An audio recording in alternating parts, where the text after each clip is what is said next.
బలూచిస్తాన్ స్వతంత్ర దేశంగా ప్రకటించుకుంది. మేము స్వతంత్రంగా ఉన్నాము, మేము ఎవరి ఆధీనంలో లేమని.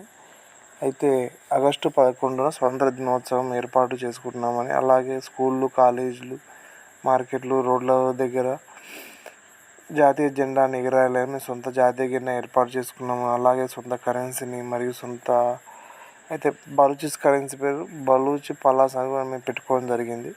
దాదాపు 80% భూభాగం మా ఆధీనంలో ఉందని, మేము స్వతంత్రంగా ఉండాలని కోరుకుంటున్నాను. స్వతంత్ర దేశంగా గుర్తించాలని బలూచిస్తాన్ యుఎన్ మరియు ఇతర దేశాలను కోరడం జరిగింది. అయితే బలూచిస్తాన్ పాకిస్తాన్ నుండి ఎందుకు వేరుపడుతుంది, వారి నుంచి దూరంగా ఎందుకు వెళ్ళిపోవాలో ఒకసారి ఆలోచిస్తే, బలూచిస్తాన్ పాకిస్తాన్ భూభాగంలో 44%. అయితే జనాభా చాలా తక్కువ ఉంటుంది. దాదాపు 3,40,000 స్క్వేర్ కిలోమీటర్స్ వరకు వైశాల్యం ఉంటుంది. అయితే అపారమైన సహజ వనరులు, పాకిస్తాన్ కావాల్సిన ప్రతి సహజ వనరు బలూచిస్తాన్లో దొరుకుతుంది. ముడి చమురు, కాంచెల్లి, copper, gold, nickel, black gold అన్ని బలూచిస్తాన్ దొరికినా కానీ ఆ సహజ వనరులు అన్నీ వాడుకొని పాకిస్తాన్ ఇతర భాగాలైన పంజాబ్, సింధ్ ప్రావిన్స్ని అభివృద్ధి చేస్తారు, కానీ మమ్మల్ని డెవలప్ చేస్తలేరని వారి బాధ.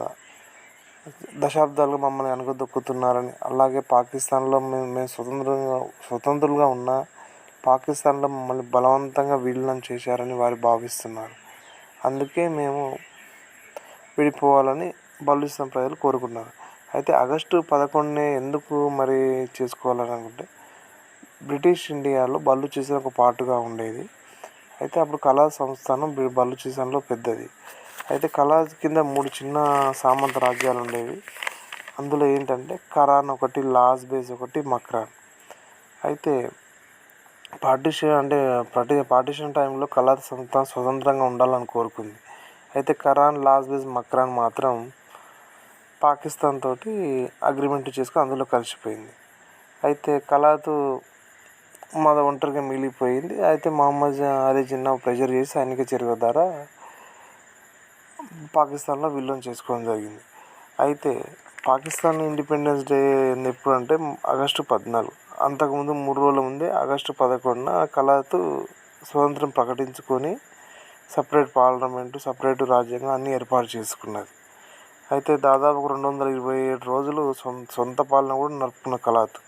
అయితే మార్చి 27న 1940 సైనిక చర్య ద్వారా కళాతుని విలీనం చేసుకోవడం జరిగింది. అయితే అందుకే మార్చి 27న బలూచిస్తాన్ ప్రజలు బ్లాక్ డేగా జరుపుకుంటారు.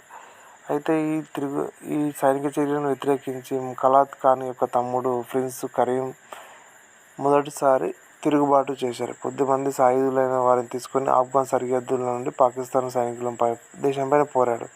బట్ ఈ సాయుధ పోరాటం మాత్రం ఎన్ని రోజులు నిలబడలేదు, తొందరలోనే ముగిసిపోయింది.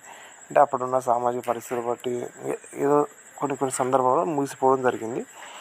అంటే మొదటి తిరుగుబాటు మాత్రం అప్పుడు చెప్పుకోవచ్చు, బలూచ్ తిరుగుబాటు. అయితే ఇప్పుడు మాత్రం బలూచ్ లిబరేషన్ ఆర్ BLAని ప్రకటించి వాళ్ళు పెద్ద మొత్తంలో పోరాడుతున్నారు. ఇటీవల మనం చాలా చూసాం, రైలు స్పేర్ చేయడం, పాకిస్తాన్ యొక్క సైనికులు అవుట్పోస్ట్పై దాడి చేయడం, సైనికులను హతమార్చడం వార్తాంశాల్లో హైలైట్గా నిలుస్తుంది బలూచ్. అంటే హైలైట్గా అంటే తప్పనుకోదు, వాళ్ళ స్వతంత్ర ఆకాంక్ష అన్నట్టు. కాబట్టి ప్రపంచ దేశాలు గుర్తించి వారి యొక్క ఆకాంక్షను గౌరవించి స్వతంత్ర ఏర్పాటుకు మాకు సహకరించాలని బలూచి ప్రజలు కోరుకుంటున్నారు.